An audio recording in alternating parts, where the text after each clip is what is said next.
Hello student, good afternoon. Today we study about habit disorder. ये हम पढ़ रहे हैं चाइल्ड हेल्थ नर्सिंग में. ओके, जो कि हम 4th यूनिट में पढ़ रहे हैं. 4th यूनिट के टॉपिक्स में पढ़ रहे हैं जिसमें हैबिट डिसऑर्डर के बारे में देखेंगे, जिसमें सबसे पहला है टीका और टिक्स. टिक्स, टीका और टीका, टिक्स. ठीक है. सो यहाँ पे हैबिट डिसऑर्डर में एक टेंशन रिड्यूसिंग एक्टिविटी होती है जो कि चाइल्डहुड में वेरियस डेवलपमेंट के टाइम पे देखने को मिलती है, जिसमें अपनी हैबिट्स के बारे में जो चाइल्ड है वो लर्न करता है, उसके बिहेवियर में शो होता है. पर्पसफुल मूवमेंट बिकम रिपेटेटिव और ओरिजिनल पर्पस, जिसमें टिक्स पहले आता है. तो टिक्स क्या है? Tics are a repetitive movement. जैसे टिक्स मतलब होता है रिपीटेटिव, एक ही चीज को बार बार करना. फॉर एग्जाम्पल, जैसे शोल्डर को बार बार ऊपर करना, ट्रंक बार बार ऊपर नीचे करना. ठीक है. फेशियल मसल्स को बार बार ऐसे अलग अलग सा चेहरा बनाना. ठीक है. तो ये एक ही तरह की हरकत बार बार रिपीट करना, दैट इज कॉल्ड टिक. एक ऐसा बिहेवियर शो होता है, मतलब एक नया तरीके का बिहेवियर शो करते हैं बच्चे, नई आदत सीखते हैं. ठीक है. मतलब स्टीरियोटाइप हरकत करना, दैट इज कॉल्ड टिक. ठीक है. टिक क्या है? फ्रिक्वेंटली एक ही चीज जैसी हरकत करना. जैसे फेशियल टिक क्या होता है? स्पेशली आई ब्लिंकिंग, बार बार पलके झपकता है कोई बच्चा. ठीक है. और या फिर गीला डेल और ये टोटल सिंड्रोम होता है कि ये न्यूरोलॉजिकल डिसऑर्डर होता है जिसमें मैनिफेस्ट मस्कुलर इनकोऑर्डिनेशन में बार बार, जैसे उनकी मसल्स पे अलग सा जेनेटिक ओरिजिन होता है, जिसमें बच्चा अलग तरीके के मूवमेंट्स को सीखता है. जब बच्चा बड़ा हो रहा होता है तब वो अलग अलग चीजों में अलग अलग स्टेजेस को सीखता है. ठीक है. वो टिक्स होता है. इसका मैनेजमेंट क्या है? The tick should be ignored bye nurse parent while working these child. जब भी बच्चा ऐसा करता है तो ये इग्नोर किया जाता है, क्योंकि पेरेंट्स को लगता है इसकी आदत है करना, ये इग्नोर कर दिया जाता है. तो इसके लिए बच्चे को काउंसलिंग सेशन में लिया जाता है और उसको, पर ऐसा इग्नोर नहीं करना चाहिए. जो पेरेंट्स है उसको उन चीजों के बारे में डिटेल कंसर्न ध्यान देना चाहिए और काउंसलिंग करना चाहिए. ठीक है. फिर पिका क्या होता है? पिका होता है, the term Pika derive from Latin word magnify, refers to eating substance other than food, जो कि नॉन एडिबल होते हैं. ऐसे चीजों को खाना, बार बार उठा के ऐसे चीजों को मुंह में डालना जो कि खाने की नहीं होती है. ठीक है. तो जैसे कि होता है अर्थ डस्ट. अर्थ डस्ट क्या होता है? जैसे कि मिट्टी, clay, sand, flake, paint, plaster, है ना, वॉल, फैब्रिक, आइस. ठीक है. ये सारी चीजें बच्चे कुछ भी उठा के मुंह में डालते हैं. तो कोई भी चीज ऐसी हो जो खाने की ना हो, ठीक है, वो ही उठा के मुंह में डालना. ठीक है. उसको हम पिका कहते हैं. ठीक है. फ्रिक्वेंटली हमको देखने को मिलता है फर्स्ट ईयर, 4 इयर्स के बाद, 4 इयर्स तक देखने को मिलता है. ठीक है. लाइफ, बट अगर जब बच्चा बड़ा हो जाता है तो ये इस तरह की बीमारी बार बार, जैसे सकिंग करेगा अपने अंगूठे को या कोई भी चीज उठा के मुंह में, पेंसिल, रबड़ या ऐसे सारी चीजों को मुंह में लेता है, उस चीज को हम क्या बोलते हैं? पिका कहते हैं. ठीक है. नॉर्मली चाइल्ड ये 2 साल तक करता है, लेकिन 2 साल से अधिक एज में ये करने लगे तो फिर गलत बात है. Next is etiology. क्या है इसकी? Associated with mental retardation child from lower स्टार्टा.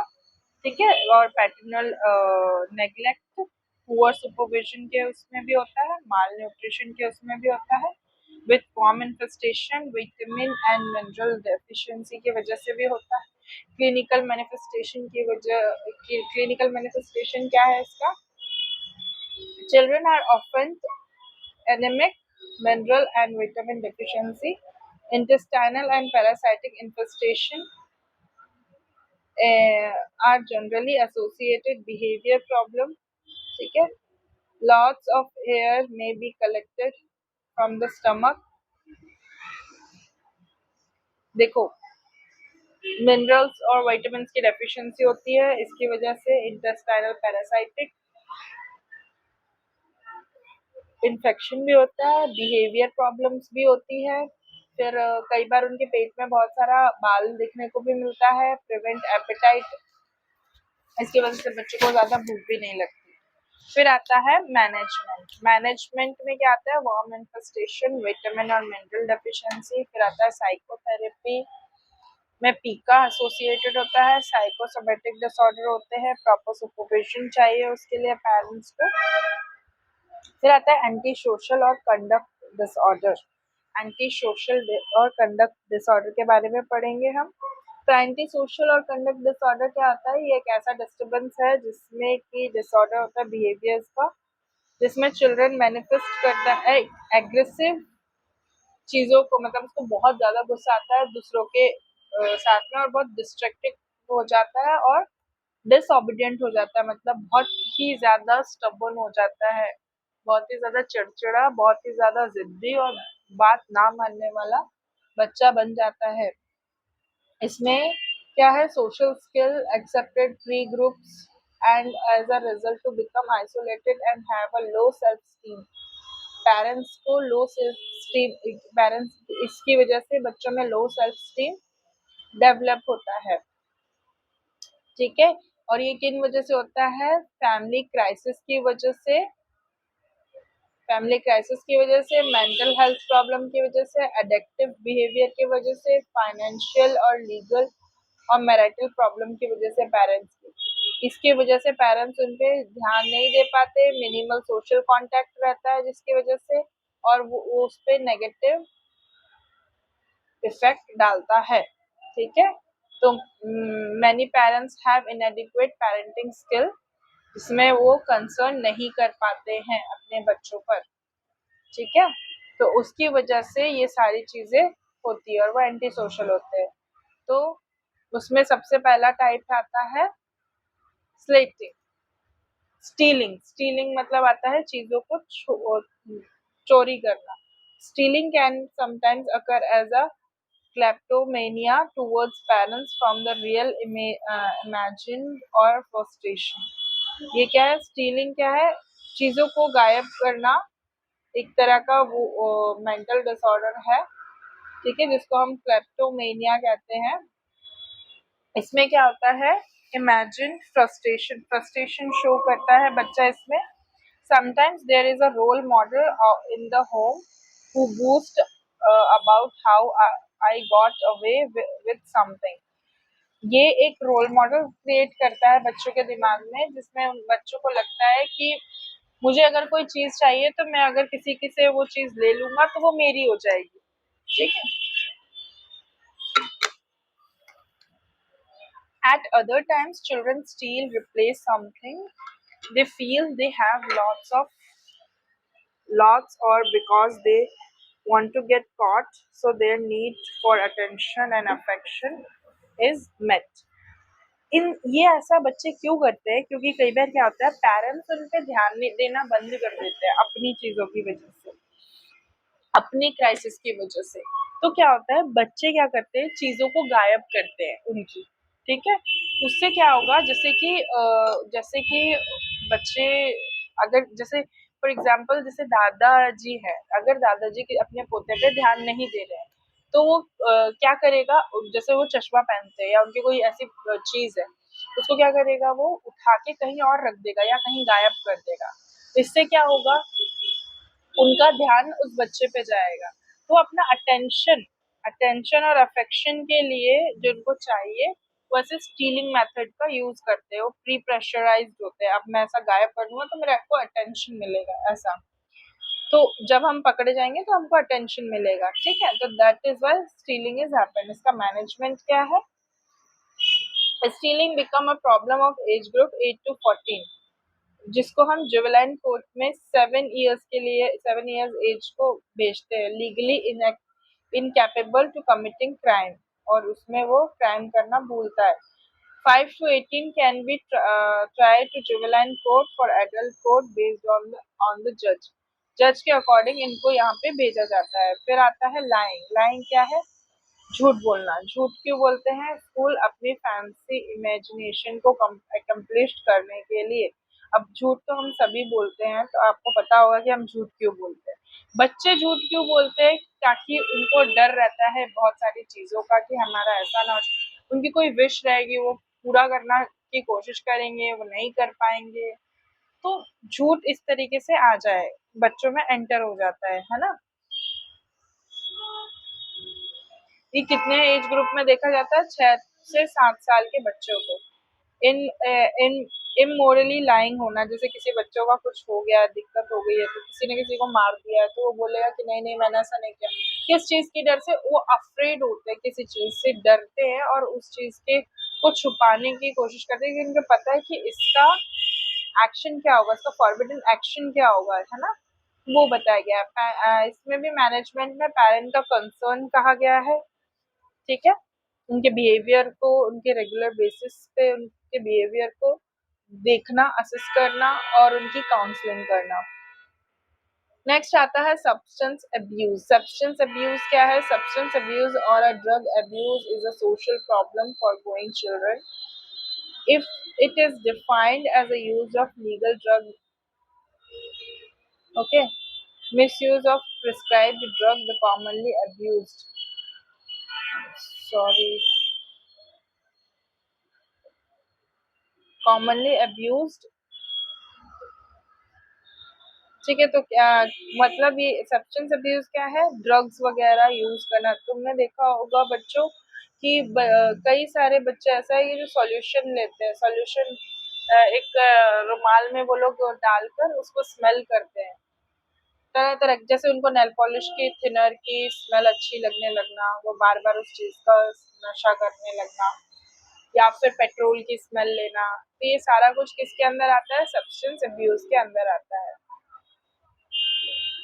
Causes क्या है? Children having frustration, disturb family की वजह से, स्कूल रिलेशनशिप, इमोशनल कॉन्फ्लिक्ट की वजह से, लैक ऑफ रिक्रिएशन की वजह से, विक्टिम ऑफ गैंग एक्टिविटीज की वजह से, और पुअर पैटर्नल गाइडेंस की वजह से। इसका मैनेजमेंट क्या आएगा? इसमें आएगा maintenance of good recreation, facilitate in entertainment of hostel student, फिर bring the adolescent and school age children into the constructive activities, arrange the guidance facilities in school and mental health program, follow strict drug control measures, arrangement और de addiction centres में भेजना उनको, counselling देना, ये सारा कुछ आएगा, ठीक है। फिर अपन आते हैं एन्यूरीज पे।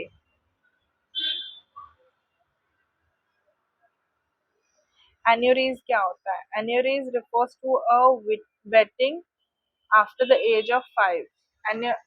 एन्यूरीज मतलब होता है बच्चों का 5 साल के बाद भी बिस्तर खराब करना या टॉयलेट कर देना, उसको हम एन्यूरीज कहते हैं। ये कॉमन पीडियाट्रिक हेल्थ प्रॉब्लम है, जिसमें ये एक टाइप का डिसऑर्डर होता है जिसमें variable ages of children achieve bladder control. उनको ब्लैडर कंट्रोल ट्रेनिंग नहीं हो पाती, उनसे कंट्रोल नहीं हो पाता है, कई बार वो नींद में बिस्तर गीला मतलब यूरिन कर देते हैं, ठीक है। ये एक इनवॉलेंट्री यूरिनेशन होता है जिसमें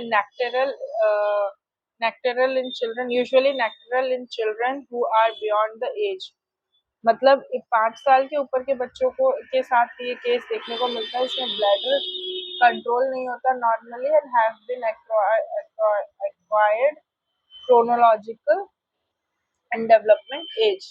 नेक्स्ट इज इंसिडेंट। इंसिडेंट क्या है? क्या है, कितने तरह का इंसिडेंट हुआ है इसमें? इट अकर्स इन अबाउट 1/4 और the children, Aneurism affected 5 million of children is more common in boys than in girls. फिर आता है अल्ट्रेशन इन न्यूरोमस्कुलर ब्लैडर फंक्शनिंग, ठीक है, जिसमें सेल्फ लिमिटिंग आती है, नॉक्टर्नल बेड वेटिंग आता है, फिर इसमें आता है ऑर्गेनिक कॉज हो सकते हैं जैसे कि रूल बिफोर कोजेनिक फैक्टर्स की वजह से, स्ट्रक्चरल डिसऑर्डर की वजह से,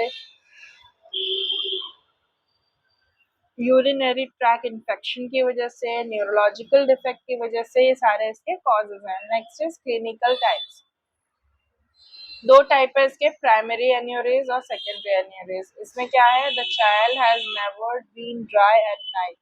जो चाइल्ड है वो रात में ड्राई होके नहीं सोता है, जिसके कारण एंट्रिक ब्लैडर ट्रेनिंग नहीं दी जाती है, जिसमें parents are over anxious to prompt control, बहुत ज्यादा ही उसको कंट्रोल नहीं होता है, तो इस वजह से क्रोनोलॉजिकल साइकोलॉजिकल स्ट्रेस की वजह से एन्यूरिज्म होता है। सेकेंडरी में क्या होता है, it is an initial control of the bladder that later gets disrupted by stressful environment, ठीक है, event like marital conflict, death, arrival और siblings of the shift of new houses, ये आएगा सेकेंडरी एन्यूरिज्म की वजह से। फिर आता है diagnosis. Diagnosis, detail interview of child with the parents, complete physical examination of investigation, x-ray of lumbosacral spine की वजह से। इसका मैनेजमेंट देखेंगे तो मैनेजमेंट में इसको नर्सिंग टिप देना है। क्या देना है इसमें कि चाइल्ड बॉइल्ड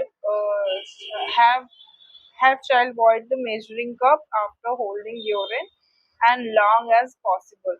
इसमें टॉयलेट ट्रेनिंग देती है जिसमें यूरिन को कंट्रोल करना सिखाती है नर्स, ठीक है। उसमें वेरियस थेरेप्यूटिक टेक्निक होती है जिसमें मैनेजमेंट एन्यूरीज के बारे में बताती है, ड्रग और ब्लैडर ट्रेनिंग दी जाती है। इसमें restriction, elimination of fluid, evening meal में बोलते हैं, इंटरप्ट स्लीप टू वॉइड, ठीक है, बार बार उनको उठाकर बोलना कि जाके टॉयलेट करके आओ, इंटरप्ट करना है सोते टाइम में, ठीक है। फिर some type of electrical device, ऐसा कुछ इलेक्ट्रिकल डिवाइस रखना है उनके पास में ताकि वो उनको अलर्ट करे और रिफ्लेक्स रिस्पॉन्स पहुंचा सके। Next is psychotherapy and training, जिसमें रीअश्योरेंस होगा पेरेंट्स का और चाइल्ड का, ठीक है, कि parents should not be told to encourage the child in having dry nights. In fact, they should often pat and even rewarded on occasion when the child does not wet the bed। जिसमें child क्या होगा, bed खराब, bed गंदा ना करे, ये सारा कुछ बताया जाएगा, ठीक है। So next is discouragement of the punishment by the parents. उनको ऐसे पनिशमेंट भी मतलब बताना चाहिए कि तुम्हारे ऐसे करने से ये सारी चीजें होती है, मतलब बच्चों को अवेयर करना चाहिए, कुल मिला के बात इतनी है, ठीक है। सो ये सारे साइकोलॉजिकल थेरेपी रहेगी उसकी, और हमेशा उनको 2 बार उठाओ रात के वक्त ताकि वो उठकर वॉशरूम के लिए जाएं। ड्रग्स इसमें क्या क्या रहेगा, एंटी कोलेजेनिक ड्रग रहेगा, ठीक है। ये techniques employed can the nose children and parents understand. इसमें प्रॉब्लम एन्यूरीज रहेगी जिसमें ट्रीटमेंट प्लान करा जाएगा, ठीक है। नर्सिंग कंसिडरेशन है ये।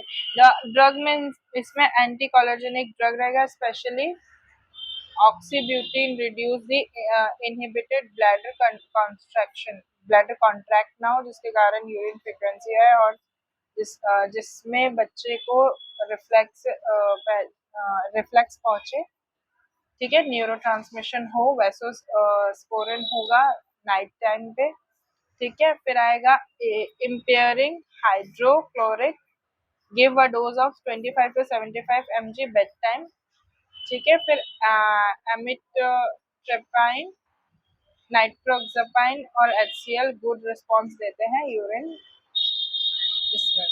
नेक्स्ट हम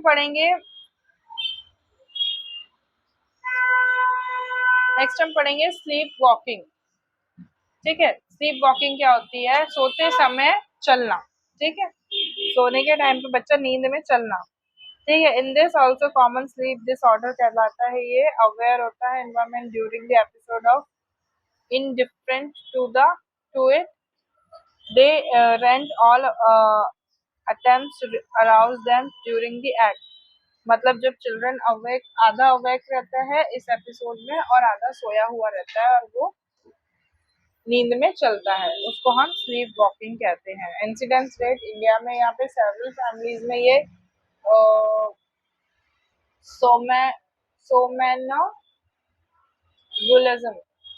सोमैनबुलिज्म कहा जाता है। ये 5 से 8% ऑफ चिल्ड्रन को देखा, 5 में से 8% ऑफ चिल्ड्रन को देखा गया है। ठीक है, इसका मैनेजमेंट है लॉकिंग, डोर्स लॉक कर दो, विंडोज लॉक कर दो, during the remove all the danger object, जो भी हो, जो जिससे भी इसको हार्म हो सकता है वो हटा दो।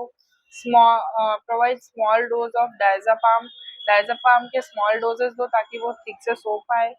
ठीक है, साइकोथेरेपेटिक उसकी काउंसलिंग करो, कंट्रोलेबल केस देखो, साइकोलॉजिस्ट को अप्रोच करो, ये सारा इसका मैनेजमेंट है। Okay, so student that's it for today. Okay, यहाँ हमारी यूनिट चल रही है यूनिट 4 पे। ठीक है, अब हम स्टार्ट करेंगे यूनिट 5 और यूनिट 6।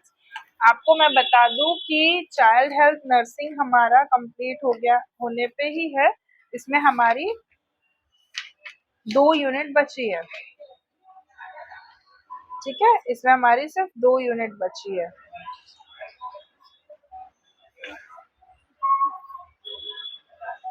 तो मैं आपको चाइल्ड हेल्थ नर्सिंग भी कंप्लीट करके दे दूंगी और मेडिकल सर्जिकल में भी हमारी सिर्फ 2 ही यूनिट बची है, बाकी यूनिट्स में से मुझे आपको असाइनमेंट देना है। So that's it for today. Thank you class, thank you. Next tomorrow we'll study about the protein energy malnutrition. Okay, PEM. So thank you class, tomorrow we'll continue.